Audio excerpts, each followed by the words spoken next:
Buenos días, somos el grupo 14 y vamos a presentar el laboratorio número 10. Vamos a iniciar con el experimento 1. Para este experimento necesitamos maicena, agua, saliva y los recipientes.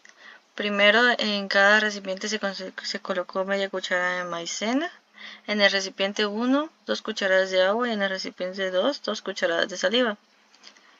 Y en cada recipiente se colocó un poco de solución de yodo, lo que es Lugol, que al contacto con el almidón se coloreó de azul intenso en el agua, pero con la saliva no tuvo una reacción debido a que la amilasa salivar hidroliza el yodo, la solución de yodo, y no hay reacción. La diferencia que se observó entre la mezcla 1 y la mezcla 2 es que la mezcla 1 tenía agua y obtuvo una coloración morado oscuro al contacto con el Lugol, mientras que en la mezcla 2 no tuvo ninguna reacción debido a que la amilasa salival hidroliza el yodo.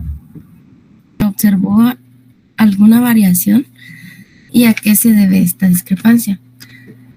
Podría deberse a la concentración de la saliva, el pH o la temperatura en que se realizó el experimento. Bueno, en lo personal me gustaría comentar un poco sobre ese experimento, porque se me hace bien interesante saber cómo la saliva, a pesar como de solo ser un fluido, pues tiene bastantes funciones, ¿verdad? Una de las evidentes, la lubricación, pero aquí como vimos también, ¿verdad? Que controla el pH.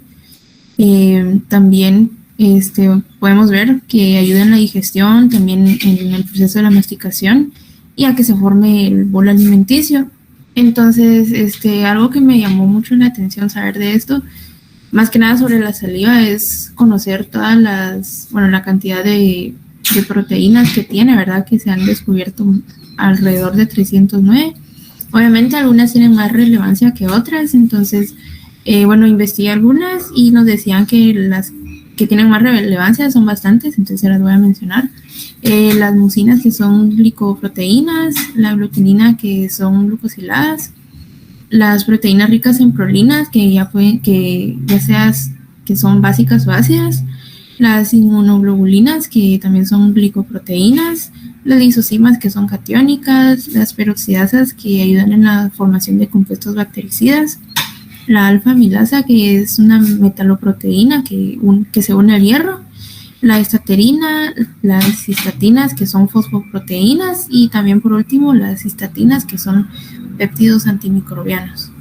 Continuando con el experimento número 3, se titula la digestión gástrica y es el proceso que vamos a ver que cumple el estómago, que es la tercera estructura en pasar los alimentos, porque primero vimos que era la saliva y actuaba. La segunda va a ser el esófago, que el esófago solo aporta una pequeña mucosidad que transporta el alimento desde la parte superior del sistema digestivo hacia la parte inferior, o sea, el estómago. Y aquí por eso se realiza este experimento con el fin de demostrar la importancia en la función del estómago. Para este procedimiento se necesitó trozos de carne y agua, vinagre, limón y tiras para medir el pH a cada sustancia. Para el procedimiento, al primer trozo de carne se le hace una pequeña incisión con un cuchillo en el interior de la incisura y se introduce la tira reactiva para medir el pH de la carne. Como paso número 2, se corta un trozo de carne en 4 partes aproximadamente iguales.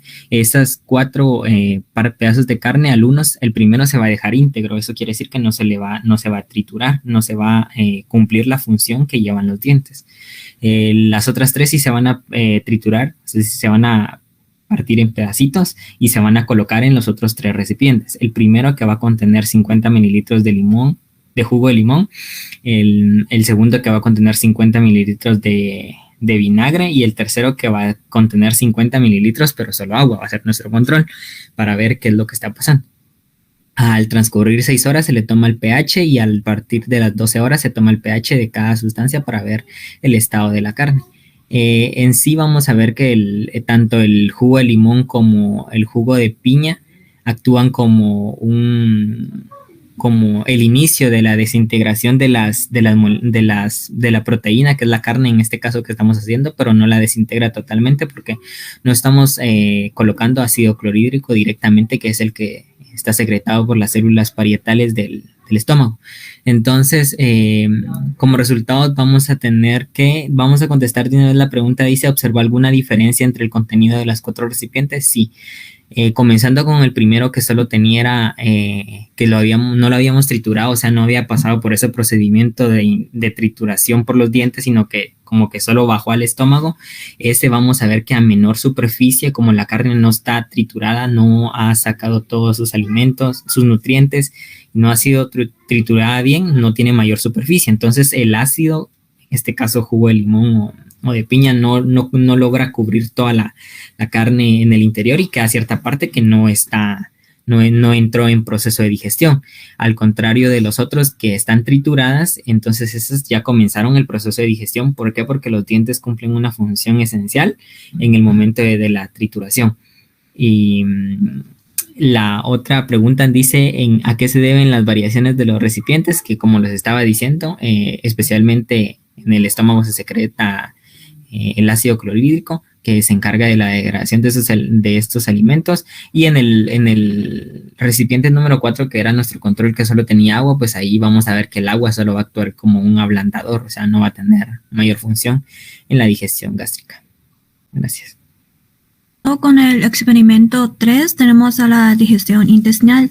Para este experimento necesitamos 2 recipientes y a cada uno le agregamos agua con colorante y también le agregamos aceite, solo que al segundo también se le agregó detergente. Entonces, después de agitar, la mezcla era heterogénea, tal como se puede observar en la imagen del lado izquierdo, con una separación evidente entre el agua y el aceite. Y después de agregar el detergente, vamos a observar en la imagen de la derecha que se forma una capa blanca que resulta de la emulsión de agua y aceite. Entonces, con respecto a la pregunta 2, ¿cómo se correlaciona la acción del detergente con la función de la bilis en la absorción de grasa? Pues, como sabemos, la bilis funciona como un emulsionante. Entonces, también funciona como un tensoactivo, ayudando a emulsionar los lípidos de los alimentos.